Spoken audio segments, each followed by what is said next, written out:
This is a true life story. The name and the location has been changed. From last edition, we could see that Ayo desperately desired a change in two things as the school was about to resume. First, she burdened her mind on how she will resume with her old uniform and how she will cope comfortably in her mom class. She kept wondering why her mom class would be her dread, because as a little girl, she often had school pupils complain about Miss Mark and Mr. Kale, who pardon any group that make noise in their classes once their child in that class was included. But just like an adage that says, what is a common practice in your town is a taboo in other town. That was the reason Ayo preferred other teachers' class to her mom class, just because she knew the reverse was the case in her mom. And she considered her mom as a lion we should dare not joke with.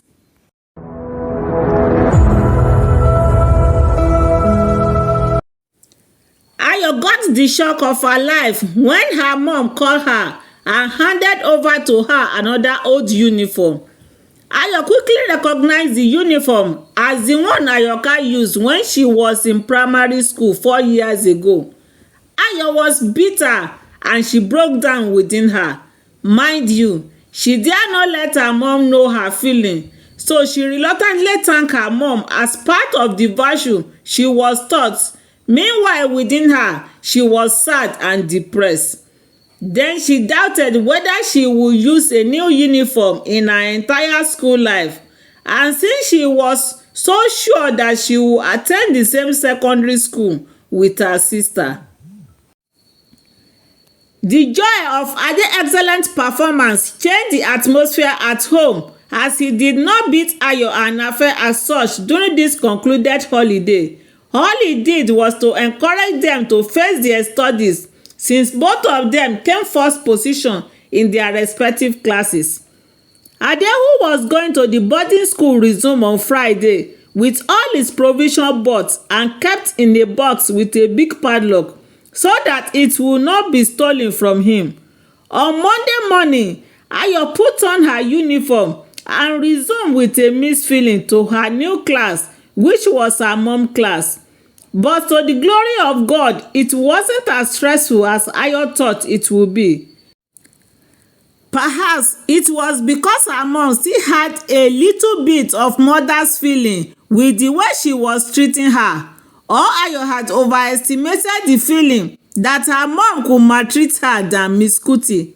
Miss Kuti, who could be best described as alias No Mercy, was a short, dark complexion lady with a pointed nose, who was barely 5 feet tall with an expressive eye. But her presence looms like thundercloud. Her hands seemed too long for her short body. Her face was a remembrance of a dwarf, but she was very agile, energetic, and always well-dressed. She was a mature, overripe for marriage single lady who was often being abused by some as an abandoned or leftover woman. A lady in such stage were often referred to as someone as old as the land of Galilee. Miss Kuti has zero reputation due to her wicked acts to some pupils. This made some teachers to hate her, and lot of pupils fear her as death. I remember her first day in primary 4, her mom class. She was alone in her ward, quiet as graveyard, in a noisy class where every other pupils were busy talking and playing with one another. She didn't talk to anybody, neither did she sleep nor slumber. The fear that was written all over her was visible in her countenance. She put her hands on her chin, looking at other people in the class who were busy playing and making a hell of noise. She sat down quietly and gently in fear of what her mom's reaction would be if she dared join the noisy people in their exuberance and enthusiasm. The experience she had when she was in primary 1 was still fresh in her memory. how she went out from the classroom in company of 5 other pupils to pluck unripe mangoes after break when every other pupils were in the classroom. And the case was reported by an elderly man who was a passerby. The rest were pardoned, and she was beaten and told to kneel down till closing time as punishment. It was the reminiscence of that punishment that made her to remain inactive in the classroom. During break, she sat down in the classroom looking around when other pupils were playing outside. Her mom, who was in the classroom on her seat, was engrossed in marking the class assignments when all of a sudden she noticed Ayo was sitting down alone in the classroom, and she shouted, "What are you doing in the classroom when every other pupils were outside playing? Get out of the class," she ordered. "See how she was looking like a motherless girl," she commented. Ayo jumped out in response and started playing with her peers till the break was over. From that moment, Ayo never stayed in the classroom during break time. Gradually, Ayo became acclimatized with her mom's classroom situation, so she relaxed and joined her classmates playing and enjoying the class atmosphere, as it was neither too tense as she expected, nor too easy, but it was not as chaotic as it was in her former class, and she was doing well in her academics. Felicia is also in the same class with her, and as at that time they were now good friends. In Nigeria, the school calendar was designed in such a way that at the end of first term, the school will go on holiday, and within the holiday there will be Christmas and New Year celebration. Mothers often buy new clothes, shoes, toy wristwatch and toy sunshade for their children. But in Ayo's family, their mom often told them that their new year clothes was their new textbooks and other school materials that was given to them. Anyone that wants new clothes should drop out of school. By so doing, the money for the textbook and school materials will be used to get her new clothes and shoes for the New Year celebration. And so, she hardly buy new clothes for them during festive celebration. It is usually a cloth in 2 years. As fate will have it for Ayo, at the end of that year, she needed a new shoe as her leg outgrew the one she was using. When she told her mom about the shoe, it was like heaven will fall that day. She yelled on her and told her she was growing too fast, and if care is not taken, with the way her leg was growing, she will not see her size of shoe in the market. Though growing is a natural occurrence for every living thing, but it becomes an issue when it has to do with Ayo's mom changing her children's clothes or shoes if they outgrow it. Since the day Ayo informed her about her shoes, she abused her for having long legs and beating her for any slightest provocation. As fate will have it for Ayo, her dad came around and he was told Ayo needed a new shoe. He gave money to his wife for the shoe and told her to add the transport fare to Ikaga, which was the commercial town for the whole local government. After said and done, Ayo's mom informed her that by weekend they would be going to the next commercial town to get her a pair of shoes from the popular shoe store called Bata. Bata store was a renowned shoe store that stood out for its exceptional quality and best of leather shoe in those days. Each pair was crafted with precision to ensure durability and comfortability. They offer a wide range styles of shoes for men and women, varies from sleek heels to stylish sneakers. Their shoes were made from premium leather materials which guarantee long-lasting wears. Good and knowledgeable staff which provide personalized recommendations to ensure their customer has a perfect fit are always there to welcome each customer that entered the store. She took her to the store to get her a good leather shoe. On the set day, Ayo and her mom boarded a vehicle to the commercial town Ikaga. On getting to Bata, Ayo's size was not found in the whole Bata store, as her mom was given another day that Ayo's size would be made available from the headquarters. But because Ayo's mom did not want to come back for the shoe, she decided to check other stores. It was one of the stores they later bought her a pair of shoes. On getting home, her mom had created a scene out of what happened in Bata's store. No size in Bata became another verbal abuse for Ayo at home. It got spread that both old and young began to abuse Ayo verbally for not finding her size in Bata's store. How can this be an insult for an innocent girl? Miss Kuti, as usual, didn't allow this to die a natural death at home. She turned it into an abuse for Ayo in the school. She found a way of telling other teachers in the school, but some teachers understood Ayo's plight, that she was being verbally abused and intimidated, so they never responded to all her gossip nor treated Ayo with disgust.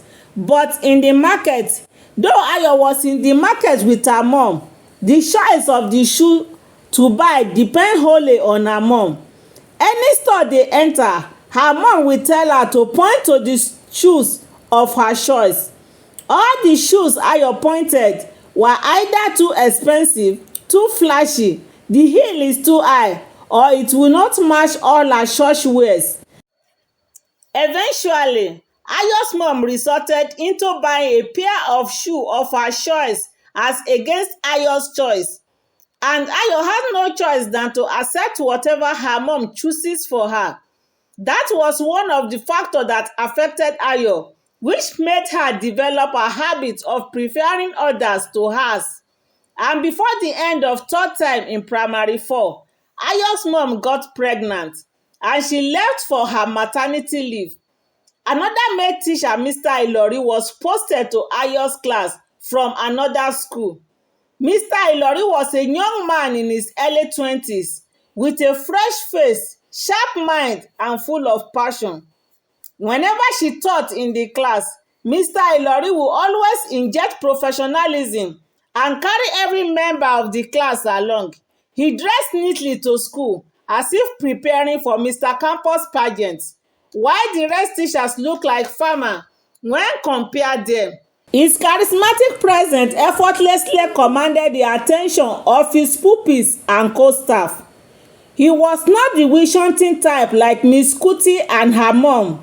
In fact, Ayo enjoyed every moment she stayed in the class. But something happened that surprised everyone in Alade Alao family. Ayo and Afe performance was affected. Ayo became 8th position, while Afe became 6th position. We made their mom very sad.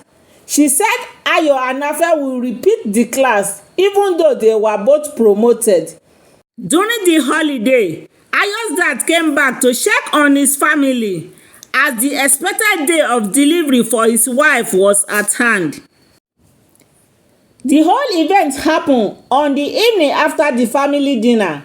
Ayo, who was playing with Afe and Gbemi, the girl living with Miss Kuti, had her mom calling their dad that he should get her things as he was about to deliver.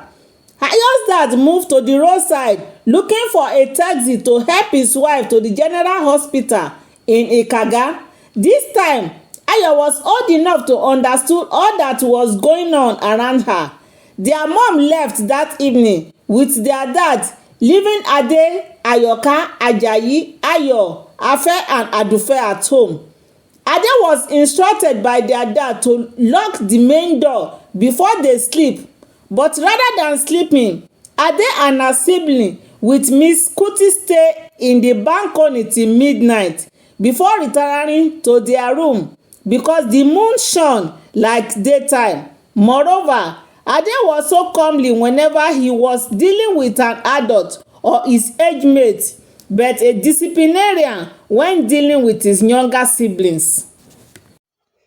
The following day, Miss Kuti cooked food for Ayo's mom in the hospital, but before she left for the hospital, their dad came with good news that their mom has given birth to a bouncing baby boy as their seventh child. There was a moment of joy and jubilation. In the evening, their mom was discharged from the hospital with the baby boy.